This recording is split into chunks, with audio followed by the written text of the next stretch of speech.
Devocional do livro Experiências com Deus. Autores: Henry e Richard. Dia 9 de março de 2025. Reverência. Portanto, irmãos, temos plena confiança para entrar no lugar santíssimo pelo sangue de Jesus, por um novo e vivo caminho que ele nos abriu por meio do véu, isto é, do seu corpo. Hebreus capítulo 10 versículo 19 e 20. Nossa geração tem falta de um senso de admiração e reverência diante de Deus.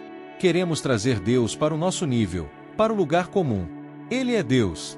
Apesar de termos acesso direto a Ele como seus filhos, nunca podemos nos esquecer de que esse acesso foi comprado pelo precioso sangue de seu único Filho. Ninguém que verdadeiramente entende isso consegue entrar na presença de Deus sem um senso de santa reverência. Ninguém que compreende o imenso preço pago no Calvário considera esse relacionamento com Deus como algo comum. Na verdade, nunca poderemos compreender Deus e a maneira como Ele se relaciona conosco, a não ser que antes compreendamos sobre o senso de santidade dele e como Ele pede por santidade para o seu povo. Se estamos na presença de Deus, estamos em terra santa. Não podemos agir como se o propósito de Deus fosse nos tornar bem-sucedidos. Seria prepotente da nossa parte nos tornarmos impacientes quando Deus não responde nossas orações como e quando acreditamos que Ele deveria. Ele é Deus, e nós não somos. Ao meditar no preço que Jesus pagou para lhe dar acesso ao Pai, você entesourará seus momentos de oração com Ele. A adoração se tornará um privilégio que você agarra com gratidão. As Escrituras lhe serão queridas, enquanto você se esforça para se tornar santo em tudo que você faz. 2 Coríntios capítulo 7 versículo 1, 1 Pedro capítulo 1 versículo 15. Se você perdeu seu maravilhamento diante do incrível dom da salvação que foi dado a você, então é preciso revisitar a cruz e testemunhar o seu Salvador pregado ali por você. O dom da salvação em Cristo não tem preço. Leitura bíblica. Juízes 15 a 17. Juízes 15. E aconteceu, depois de alguns dias, que, na cega do trigo, Sansão visitou a sua mulher, com um cabrito, e disse: Entrarei na câmara de minha mulher. Porém o pai dela não o deixou entrar. E disse-lhe seu pai: Por certo pensava eu que de todo a desprezavas, de sorte que a dei ao teu companheiro, porém não é sua irmã mais nova, mais formosa do que ela? Toma-a, pois, em seu lugar. Então Sansão disse acerca deles: Inocente sou esta vez para com os filisteus, quando lhes fizer algum mal. E foi Sansão, e pegou 300 raposas, e, tomando tochas, as virou cauda a cauda, e lhes pôs uma tocha no meio de cada duas caudas. E chegou o fogo às tochas, e largou-as na seara dos filisteus, e assim abrasou os molhos com a cega do trigo, e as vinhas e os olivais. Então perguntaram os filisteus: Quem fez isto? E responderam: Sansão, o genro do Timnita, porque ele tomou a sua mulher, e a deu a seu companheiro. Então subiram os filisteus, e queimaram a fogo a ela e a seu pai. Então lhes disse Sansão: É assim que fazeis? Pois, havendo-me vingado eu de vós, então cessarei. E feriu-os com grande ferimento, pernas juntamente com coxa, e desceu, e habitou na fenda da rocha de Etã. Então os filisteus subiram, e acamparam-se contra Judá, e estenderam-se por Leí. E perguntaram-lhes os homens de Judá: Por que subistes contra nós? E eles responderam: Subimos para amarrar a Sansão, para lhe fazer a ele como ele nos fez a nós. Então 3.000 homens de Judá desceram até a fenda da rocha de Etã, e disseram a Sansão: Não sabias tu que os filisteus dominam sobre nós? Por que, pois, nos fizeste isto? E ele lhes disse: Assim como eles me fizeram a mim, eu lhes fiz a eles. E disseram-lhe: Descemos para te amarrar e te entregar nas mãos dos filisteus. Então Sansão lhes disse: Jurai-me que vós mesmos não me acometereis. E eles lhe falaram, dizendo: Não, mas fortemente te amarraremos, e te entregaremos nas mãos deles, porém de maneira nenhuma te mataremos. E amarraram-no com 2 cordas novas e fizeram-no subir da rocha. E, vindo ele a Leí, os filisteus lhe saíram ao encontro, jubilando. Porém o Espírito do Senhor poderosamente se apossou dele, e as cordas que ele tinha nos braços se tornaram como fios de linho que se queimaram no fogo, e as suas amarraduras se desfizeram das suas mãos.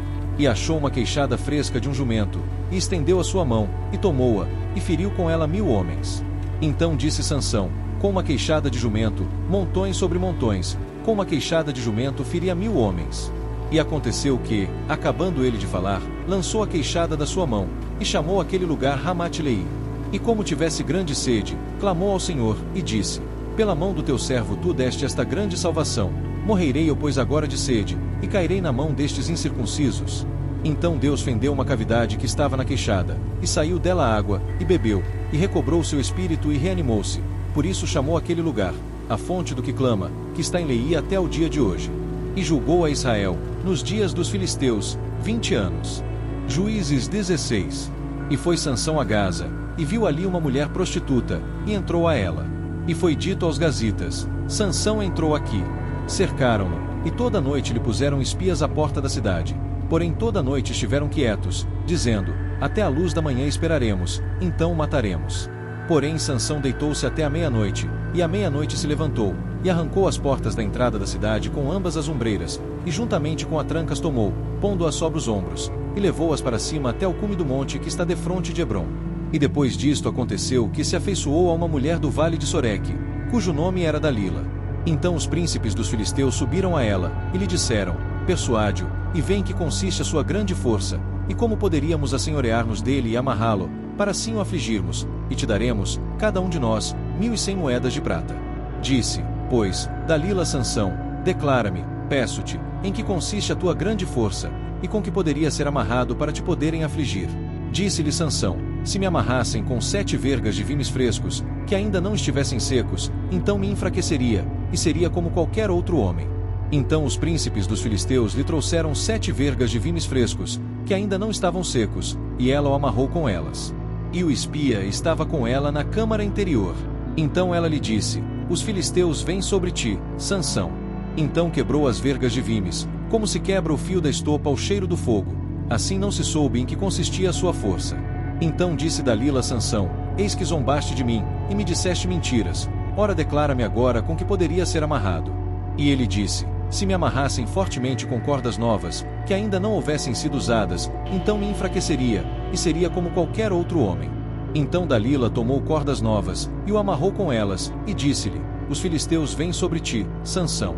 E o espia estava na recâmara interior. Então as quebrou de seus braços como a um fio. E disse Dalila a Sansão: até agora zombaste de mim, e me disseste mentiras. Declara-me, pois, agora, com que poderia ser amarrado. E ele lhe disse: se teceres 7 tranças dos cabelos da minha cabeça com o liço da teia. E elas fixou com uma estaca, e disse-lhe: os filisteus vêm sobre ti, Sansão. Então ele despertou do seu sono, e arrancou a estaca das tranças tecidas, juntamente com o liço da teia.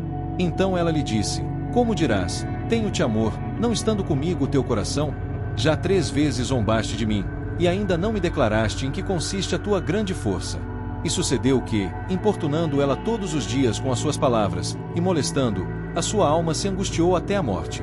E descobriu-lhe todo o seu coração, e disse-lhe: nunca passou navalha pela minha cabeça, porque sou nazireu de Deus desde o ventre de minha mãe. Se viesse a ser rapado, ir-se-ia de mim a minha força, e me enfraqueceria, e seria como qualquer outro homem.